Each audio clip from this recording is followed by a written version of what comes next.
Assalamualaikum warahmatullahi wabarakatuh. Banyak yang membuka mata, tapi sedikit yang mampu melihat tanda-tanda kebesarannya. Banyak yang membuka telinga, tapi sedikit yang mampu mendengar seruannya. Banyak yang membuka suara, tapi sedikit yang mampu mengatakan sesuatu dengan benar dan sabar. Banyak yang membuka pikiran, tapi sedikit yang mampu memahami tanda-tanda keagungannya. Banyak yang membuka perasaan, tapi sedikit yang mampu berempati atas kesusahan orang-orang yang ada di sekitarnya. Sahabat jeleb yang luar biasa, rahimakumullah. Pada suatu hari, saya mengisi training di sebuah tempat. Sebelum training, saya sempat ngobrol-ngobrol dengan pimpinannya di tempat tersebut. Salah satu pimpinannya. Dia bercerita, "Kang Zen, alhamdulillah saya sudah S3. Dan saya sampai S3 sekolah saya gratis. Ada yang biayai." "Loh Pak, kok bisa? Apa rahasianya?" "Rahasianya doa, Kang Zen." "Wah Pak, kalau doa semua orang juga doa Pak. Cuman tidak semua orang bisa seperti yang Bapak lakukan. Gratis sampai S3 dengan doa." "Doanya Kang Zen." "Emang kenapa Pak doanya?" "Doanya di saat-saat yang tepat." "Loh, gimana Pak maksudnya?" "Begini Kang Zen. Jadi ketika saya berdoa, saya harus pastikan diri saya dalam kondisi yang sedang takjub kepada Allah Subhanahu wa Ta'ala." "Maksudnya gimana Pak?" "Jadi saya punya hobi naik gunung nih Kang Zen ya.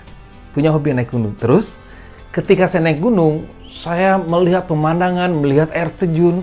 Di situ saya merinding.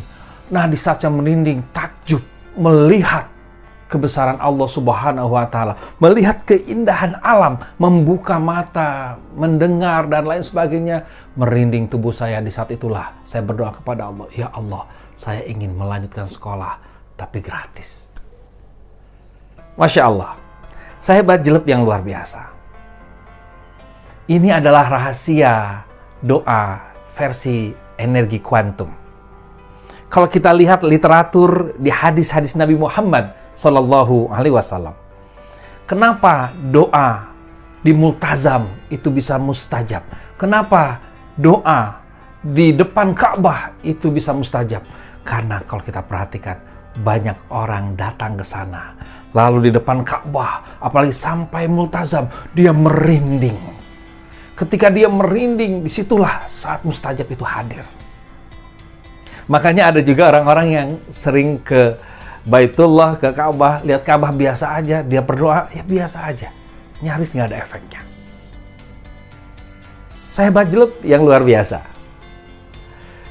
Nabi Muhammad SAW juga bersabda, hati-hati dengan doa orang yang terzalimi. Karena doanya tidak ada penghalang antara dia dengan Tuhannya. Kenapa? Karena orang-orang yang sedang terzalimi, emosinya sangat dalam. Dia betul-betul hanyut, larut dengan emosinya. Maka ketika dia berdoa, doanya mustajab. Begitu juga dengan doa orang yang sakit. Karena orang sakit itu gak banyak keinginan. Fokus, dia hanya paling ingin sembuh. Dia ikhlas pasrah. Maka ketika Anda menyenguk orang yang sakit, jangan sampai Anda hanya mendoakan orang yang sakit, tapi mintalah doa dari orang yang sakit. Karena doa dari orang yang sakit mustajab. Rekan-rekan sahabat jeleb rahimakumullah. Dari sini kita melihat bahwa ternyata kalau kita ambil garis benang merahnya, bahwa ternyata kata merinding, kata pasrah, kata rileks, kata larut, itu adalah ciri-ciri kita sedang memiliki energi yang tinggi. Ketika energi kita secara kuantum sedang tinggi, maka ketika kita mengatakan sesuatu, dia akan menjadi bertuah. Ketika kita berbuat sesuatu, dia akan menjadi berefek. Ketika kita berdoa kepada Allah, dia akan cepat terkabulkan. Kenapa harus merinding? Kenapa harus rileks? Kenapa harus pasrah?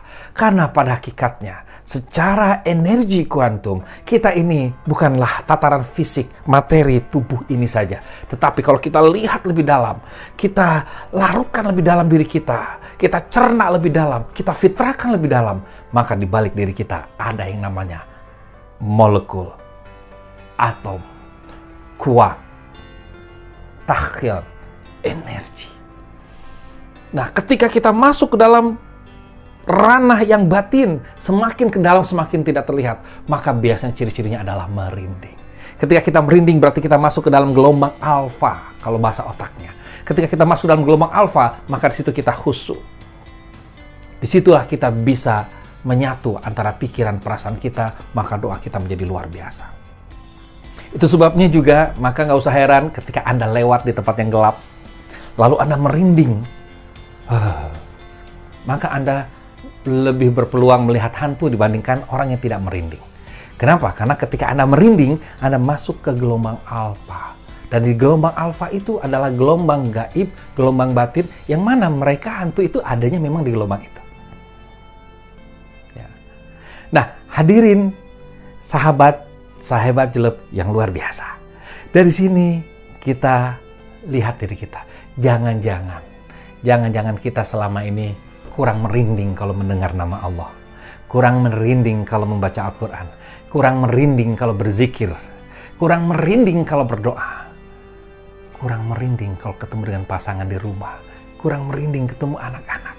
Kita tidak bergetar bertemu mereka, tapi mungkin kita bergetar ketemu uang. Kita bergetar ketemu pekerjaan. Kita bergetar ketemu dengan mungkin pasangan orang lain. Itu sebabnya kenapa energi kita tidak bisa dioptimalkan untuk kebaikan. Karena kita merinding, takjub, heran, kagum kepada hal-hal yang tidak kita arahkan, yaitu kepada kebesaran Allah Subhanahu wa Ta'ala. Semoga dari sini kita bisa melihat sebuah hikmah yang luar biasa, bahwa penting kita larutkan diri kita. Tidak hanya berada di ranah fisik, kita larutkan sampai ke ranah batin. Mulai dari fisik, materi, larut menjadi molekul, larut menjadi atom, larut menjadi elektron, proton, neutron, larut menjadi kuat, terus menjadi energi. Maka ketika kita sudah sampai ke alam energi, salah satu cirinya adalah kita begitu khusyuk, fokus, nikmat, merinding, bergetar. Maka orang-orang beriman ketika disebutkan nama Tuhannya, dia akan bergetar. Wallahu a'lam bishawab. Demikian apa yang bisa saya sampaikan pada kesempatan kali ini. Mohon maaf lahir dan batin. Salam jeleb. Assalamualaikum warahmatullahi wabarakatuh.